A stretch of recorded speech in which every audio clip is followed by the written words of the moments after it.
کرے علم و صدق و صفا، صدیق کی بیٹی صدیقہ، تو اہلیہ محبوب خدا۔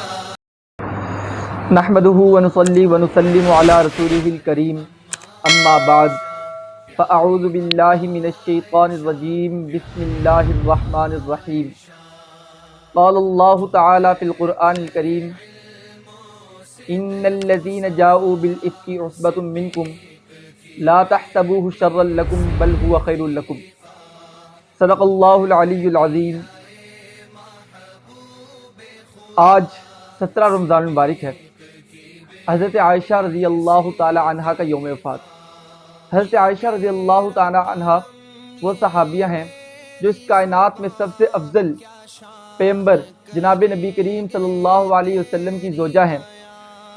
حضرت عائشہ رضی اللہ تعالی عنہا وہ صحابیہ ہیں جو انبیاء کے بعد افضل البشر سیدنا صدیق اکبر رضی اللہ تعالی عنہا کی بیٹی ہیں۔ حضرت عائشہ وہ صحابیہ ہیں جو اس مومنین کی ماں ہیں جنہیں امہات المؤمنین ہونے کا شرف حاصل ہے۔ حضرت عائشہ وہ صحابیہ ہیں، وہ زوجہ محترمہ ہیں جو حضور صلی اللہ علیہ وسلم کی ازواج میں واحد ایک زوجہ جن کو کنوارے ہونے کا شرف حاصل ہے کہ آپ صلی اللہ علیہ وسلم نے ان سے نکاح کنوارے پن کی حالت میں کیا، وہ حضرت عائشہ رضی اللہ تعالیٰ عنہ ہے۔ ہجرت سے 9 سال قبل ماہ شوال میں حضرت عائشہ رضی اللہ تعالیٰ عنہ کی تاریخ پیدائش ہے۔ ہجرت کے وقت ان کی عمر تقریباً 9 سال ہی تھی۔ حضرت عائشہ کو یہ شرف بھی حاصل ہے کہ نکاح سے قبل حضرت عائشہ رضی اللہ تعالیٰ عنہ کی تصویر حضرت جبرائیل علیہ السلام خود آپ صلی اللہ علیہ وسلم کے پاس لے کے آئے کہ حضور یہ آپ کی اس دنیا میں بھی زوجہ ہوں گی، یہ آپ کی جنت میں بھی زوجہ ہوں گی۔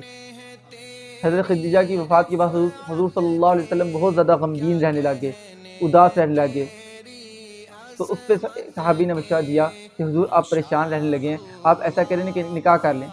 نکاح کے اندر حضرت بکر صدیق رضی اللہ تعالیٰ عنہ کی بیٹی کا تذکرہ فرمایا کہ حضرت عائشہ ہیں۔ حضور صلی اللہ علیہ وسلم نے اس کو پسند فرمایا اور کہا کہ مجھے جبرائیل نے بھی تصویر لا کر دکھائی ہے، تو حضور صلی اللہ علیہ وسلم کا نکاح حضرت عائشہ رضی اللہ تعالیٰ عنہ سے ہوا۔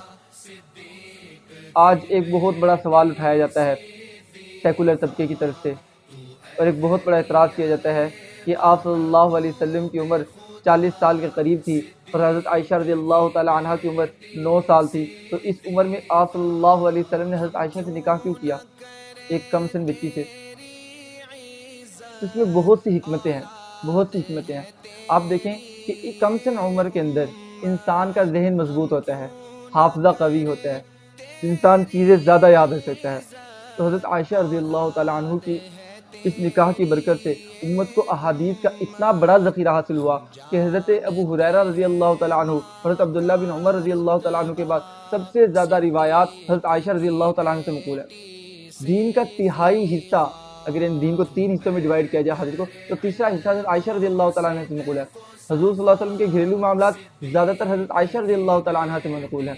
تو اس میں بہت سی حکمتیں تھیں، اور نعوذ باللہ اعتراض کیا جاتا ہے اگر حضور صلی اللہ علیہ وسلم کی ایسی ہی خواہش ہوتی تو حضور صلی اللہ علیہ وسلم پہلا نکاح جب حضور صلی اللہ علیہ وسلم بالکل جوان تھے 25 سال کی عمر میں تو 40 سالہ خاتون سے نہ فرماتے۔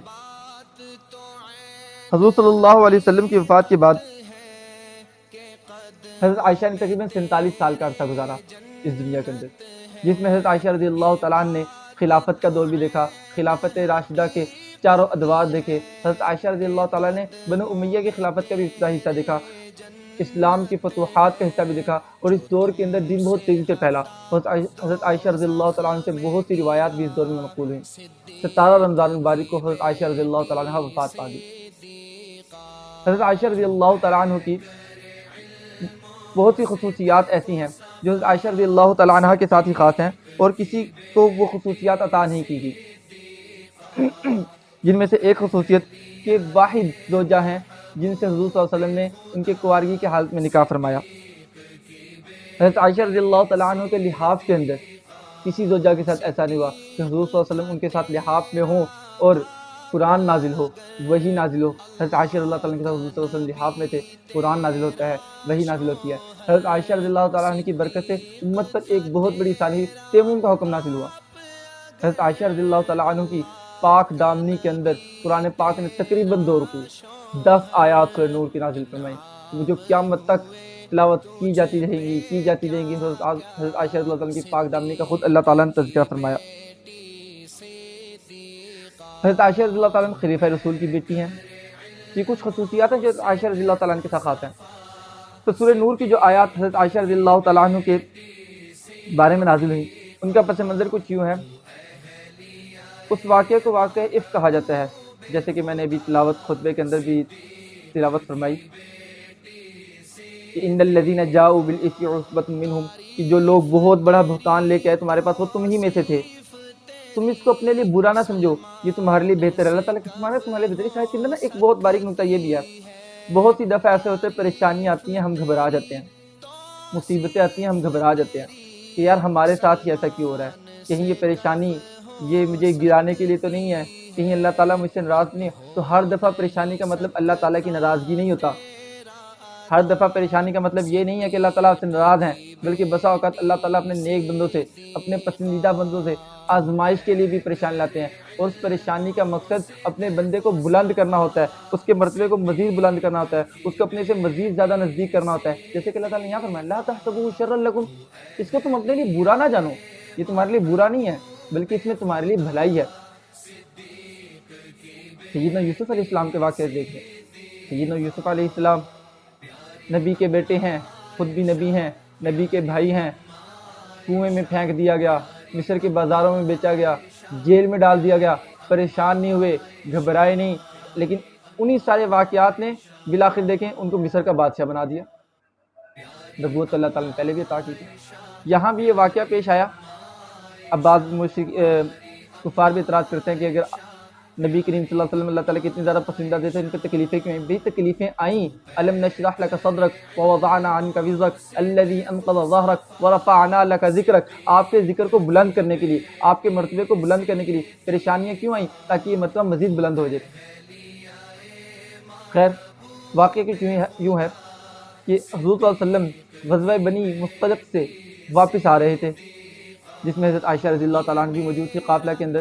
قافلہ کے ساتھ واپس آ رہے تھے، ایک جگہ قافلہ نے پڑاؤ ڈالا، رات کا وقت تھا۔ جب قافلہ چلنے لگا تو پہلے اعلان کر دیا کرتے تھے کہ جس نے کوئی قضائے حاجت وغیرہ کرنی ہے اس سے فارغ ہو لے، تاکہ قافلہ جب چلے تو سارے قافلے کے ساتھ جا سکے کہ پیچھے نہ رہ جائے، یا کسی کی وجہ سے قافلے کو تاخیر نہ ہو جائے۔ اعلان ہوا کہ جس نے قضائے حاجت کرنی ہے فارغ ہو لے، قافلہ کچھ دیر میں چلنے والا ہے۔ حضرت عائشہ قضائے حاجت کے لیے جنگل کی طرف چلی گئی، کم سن تھی، جسامت بھی نحیف تھی، تو وزن زیادہ تھا نہیں، تو ہودج والوں نے سمجھا کہ حضرت عائشہ رضی اللہ عنہ ہودج میں موجود ہے۔ ہودج ایک لکڑی کا کمرہ ٹائپ سا ہوتا تھا جو اونٹوں کے اوپر رکھا جاتا تھا، سفر کے دوران استعمال کیا جاتا تھا۔ تو ہودج اٹھانے والوں کو وزن کا اندازہ نہیں ہوا، انہوں نے سمجھا حضرت عائشہ بیچ میں موجود ہے، انہوں نے ہودج اونٹ پہ رکھا اور قافلہ چل پڑا۔ اور وہاں پہ حضرت عائشہ قضاء حاجت کے لیے گئیں، ان کے گلے میں ہار تھا، ہار ٹوٹ کے گر گیا، ہار کو ڈھونڈنے لگیں۔ اب ہار ڈھونڈ رہی ہیں، ہار ڈھونڈتے ڈھونڈتے دیر ہو گئی، واپس آئیں دیکھا قافلہ جا چکا ہے۔ تو بہت ہی سمجھداری سے کام لیا، اسی جگہ پہ چادر اوڑھ کر بیٹھ گئی، بجائے اس کے کہ ادھر ادھر بھاگیں، کیونکہ انہوں نے یہ جان لیا تھا کہ جب حضور صلی اللہ علیہ وسلم کو پتہ چلے گا کہ میں قافلے موجود نہیں تو مجھے واپس ڈھونڈتے ڈھونڈتے اس منزل تک آئیں گے، اور اگر میں بھاگتے بھاگتے ادھر ادھر نکل گئی تو ان کو مجھے ڈھونڈنے مشکل ہوگی اور مجھے ان کو ڈھونڈنے مشکل ہوگی۔ تو اپنی جگہ پہ سے کر بیٹھ گئی، رات کا وقت تھا، بیٹھے بیٹھے آنکھ لگ گئی۔ پیچھے ایک صحابی جن کی حضور صلی اللہ علیہ وسلم نے ذمہ داری لگائی تھی کہ آپ نے اس قافلے کے پیچھے پیچھے چلنا ہے تاکہ قافلے والوں میں سے کسی کا کوئی سامان پیچھے رہ جائے وہ اس کو لے کے آئیں، صفوان بن معطل رضی اللہ تعالی عنہ وہ آ رہے تھے۔ انہوں نے حضرت عائشہ رضی اللہ تعالی عنہ کو پردے کے احکام نازل ہونے سے پہلے دیکھا ہوا تھا۔ انہوں نے جب دیکھا کہ حضرت عائشہ رضی اللہ امہات المؤمنین یہاں بیٹھی ہوئی ہیں تو انہوں نے اونچی آواز سے انا للہ و انا الیہ راجعون پڑھا۔ حضرت عائشہ کے کان میں جیسی بات پڑی حضرت عائشہ نے پردہ کر لیا، اونٹنی حضرت عائشہ کے قریب لے کر آئے، اپنی اونٹنی کو بٹھایا، حضرت عائشہ اس پر سوار ہوئی، وہ نکیل پکڑ کر چلنے لگے۔ اب اسی طرح چلتے چلتے قافلے میں جا ملے، منافقین کے سردار عبداللہ بن ابی، اس کو موقع مل گیا، اس نے کہا یہ تو اچھا موقع مل گیا مسلمانوں کو بدنام کرنے کا۔ اس نے عائشہ رضی اللہ تعالیٰ عنہ کے بارے میں فضول بکواسات اور تہمت ان پہ لگانا شروع کر دی، نعوذ باللہ زنا کی۔ اب اس نے ایک ایسا پروپیگنڈا رچا کہ اس کے اندر کہ مسلمان بھی آگے، حضرت احسان، حضرت مصطح، مردوں میں سے یہ دو اور عورتوں میں سے حضرت حمنا، وہ بھی اس پروپیگنڈے کا شکار ہو گئے۔ پروپیگنڈے میں بہت طاقت ہوتی ہے، بہت سے عقل مند نوجوان بھی اس کے اندر شامل ہو جاتے ہیں اور اس کے شکار ہو جاتے ہیں۔ خیر پروپیگنڈے کا شکار ہو گئے اور مسلمانوں میں افواہ بہت زیادہ پھیلنے لگ گئی۔ اب حضرت عائشہ کو اس بارے میں بالکل نہیں خبر کہ ان کے بارے میں باہر منافقین نے کیا خبریں پھیلائی ہوئی ہیں، کیا پروپیگنڈا چل رہا ہے، کچھ مسلمان بھی اس کا شکار ہو چکے، ان کو کوئی خبر نہیں۔ وہ سفر سے واپس آئیں اور آ کر سفر کی تھکاوٹ تھی، گھر میں آرام کرنے لگیں، کیونکہ حضور صلی اللہ علیہ وسلم نے جب یہ باتیں سنی تو حضور صلی اللہ علیہ وسلم کی طبیعت میں ناگواری آئی۔ اب حضرت عائشہ فرماتی ہے کہ حضور صلی اللہ علیہ وسلم کی طبیعت میں ناگواری تھی، گھر آتے تھے، سلام لیتے تھے، حال وال پوچھتے تھے، واپس چلے جاتے تھے۔ تو پہلے والا حضور صلی اللہ علیہ وسلم کا انداز نہیں تھا جیسے میرے سے پہلے پیش آتا۔ اس وجہ سے حضرت عائشہ کی طبیعت مزید خراب ہونے لگی۔ ان کو نہیں معلوم باہر کیا خبریں چل رہی ہیں، طبیعت خراب ہونے لگی۔ ایک دن حضرت مستح کی والدہ صحابیہ کے ساتھ، کیونکہ اس وقت گھروں میں واش روم نہیں ہوتے تھے، تو قضاء حاجت کے لیے باہر گئیں، تو حضرت مستح کا پاؤں اپنی چادر میں اڑا، تو ان کے منہ سے بددعا نکلی کہ مستح تو ہلاک ہو جائے۔ حضرت عائشہ نے کہا کہ یہ کیا آپ نے کیا؟ ایک نیک نوجوان جو بدر میں حضور صلی اللہ علیہ وسلم کے ساتھ شریک تھا، آپ نے اپنے، اور آپ کا بیٹا بھی ہے، آپ اسی کو بددعا دے رہی ہیں۔ تو انہوں نے کہا عائشہ تجھے نہیں پتا وہ تیرے بارے میں کیا باتیں کر رہا ہے؟ حضرت عائشہ نے کہا نہیں مجھے تو نہیں معلوم۔ انہوں نے بتایا۔ جب عائشہ رضی اللہ تعالیٰ نے وہ باتیں سنی تو طبیعت مزید خراب ہوگی۔ ایک پہلے تو حضور صلی اللہ علیہ وسلم کا وہ لطف و کرم نہیں رہا، اب اس کے بعد جب پتہ چلا کہ یہ باتیں ہو رہی ہیں، حضور صلی اللہ علیہ وسلم اس وجہ سے ویسے سلوک نہیں کر پا رہے، ان کی طبیعت اس وجہ سے حضور صلی اللہ علیہ وسلم کی بوجھل ہے، تو طبیعت اور زیادہ بوجھل ہو گئی حضرت عائشہ رضی اللہ تعالیٰ عنہ کی۔ حضور صلی اللہ علیہ وسلم گھر آئے تو حضور صلی اللہ علیہ وسلم سے اجازت چاہی۔ اجازت چاہنے کے بعد کہا کہ میں اپنے والدین کے گھر جانا چاہتی ہوں۔ مقصد پیچھے یہ تھا کہ والدہ سے جا کے تصدیق کروں گی، والد صاحب سے جا کے تصدیق کروں، کیا واقعی میں ایسی خبریں چل رہی ہیں؟ یہی والدہ سے پوچھا تو والدہ نے کہا کہ عائشہ پریشان مت ہو، تیرے جیسی پاک دامن عورتوں کے بارے میں ایسے دشمن ہوا ہی کرتے ہیں۔ حضرت عائشہ کہتی ہیں کہ میں پوری رات روتی رہی، لیکن مجھے یہ امید تھی اور مجھے یہ یقین تھا کہ اللہ تعالیٰ میری برات ظاہر کر دیں گے، لیکن عائشہ کہتے ہیں مجھے یہ گمان بالکل نہیں تھا کہ میرے بارے میں اللہ تعالیٰ آیات ہی نازل کر دیں گے جو قیامت تک تلاوت کی، کیونکہ میں اپنے آپ کو اس قابل نہیں سمجھتی تھی۔ مجھے اتنا تھا کہ میری برات ظاہر ہو جائے گی، حضور صلی اللہ علیہ وسلم کو اشارتاً بتا دیا جائے گا، حضور صلی اللہ علیہ وسلم کو خواب کے اندر بتا دیجیے گا، مجھے آیات کی توقع نہیں تھی۔ ایک دن روتے ہوئے گزرا، رات روتے ہوئے گزری، اگلا دن اگلی رات روتے ہوئے گزری، پھر حضور صلی اللہ علیہ وسلم تشریف لائے اور حضرت عائشہ کے پاس آ کر بیٹھے اور کہا کہ عائشہ اگر تو یہ لوگ جھوٹ بول رہے ہیں تو اللہ تعالیٰ تیری برات ظاہر کر دے گا، اور اگر تیرے سے واقعی میں کوئی غلطی سرزد ہوئی ہے تو توبہ کر لے، اللہ تعالیٰ توبہ کرنے والوں کو معاف کرتے ہیں۔ حضرت عائشہ کہتے میری حالت غیر تھی، بولنے کی حالت نہیں تھی، تو والد کو اشارہ کیا کہ آپ میری طرف سے جواب دیں۔ والد نے کہا بیٹی میں کیا کہہ سکتا ہوں نبی کے سامنے؟ والدہ کو اشارہ کیا، والدہ نے کہا بیٹا میں بھی کچھ نہیں کہہ سکتی۔ تو اس وقت حضرت عائشہ رضی اللہ تعالیٰ نے بہت جامع کلمات، اس بہت مختصر بات، ایک چھوٹی عمر کی لڑکی اور جو اس حالت میں ہے کہ جو عام حالات میں جس میں بڑے بڑے لوگ بھی بولتے ہوئے کپ کپا جاتے ہیں، انہوں نے بڑے جامع الفاظ میں مختصر اور بہت کام کی بات کی۔ حضرت عائشہ نے فرمایا کہ اللہ کے رسول اس وقت ہم جس حالت میں ہیں، منافقین نے بار بار ایک ہی بات کہہ کر اور آپ لوگوں سے بار بار ایک ہی بات سن کر وہ بات آپ کے دل میں بیٹھ چکی ہے۔ اب اگر میں سچ بولوں کہ میں نے یہ کام نہیں کیا تو آپ کا دل اس پر مطمئن نہیں ہوگا، اور اگر میں کسی ایسے کام کو مان لوں کہ میں نے کیا ہی نہیں ہے تو وہ میں کر نہیں سکتی۔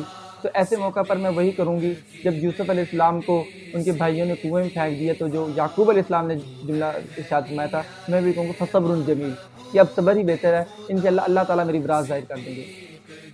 ابھی حضور صلی اللہ علیہ وسلم اسی وقت بیٹھے ہی ہوئے تھے کہ وحی کی کیفیت طاری ہوئی کہ شدید ٹھنڈ کے اندر بھی حضور صلی اللہ علیہ وسلم کو پسینے آنے لگے۔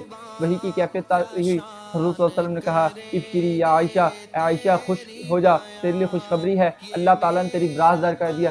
10 آیات کے اندر حضرت عائشہ رضی اللہ تعالیٰ عنہ کی برات ظاہر کر کے اللہ تعالیٰ نے اعلان کر دیا قیامت تک کوئی بھی حضرت عائشہ رضی اللہ تعالیٰ عنہ کی پاک دانی پر انگلی نہیں اٹھا سکتا۔ قیامت تک مسلمان جب بھی تلاوت کریں گے، جب بھی قرآن پڑھیں گے، وہ اس بات کا حلف لیں گے، وہ اس بات کے گواہ ہوں گے کہ حضرت عائشہ رضی اللہ تعالیٰ عنہ پاک دامن تھی۔ تو آج 17 رمضان المبارک ہے، حضرت عائشہ رضی اللہ تعالیٰ عنہ کا یوم الوفات بھی ہے، تو اسی حوالے سے کچھ باتیں ذکر کی۔ اللہ تعالیٰ سے دعا ہے اللہ تعالیٰ ان کے درجات بلند فرمائے اور ہمیں بھی امہات المؤمنین کی قدر کرنے کی توفیق عطا فرمائے اور ہماری خواتین کو ان جیسا کردار عطا فرمائے۔ وما علینا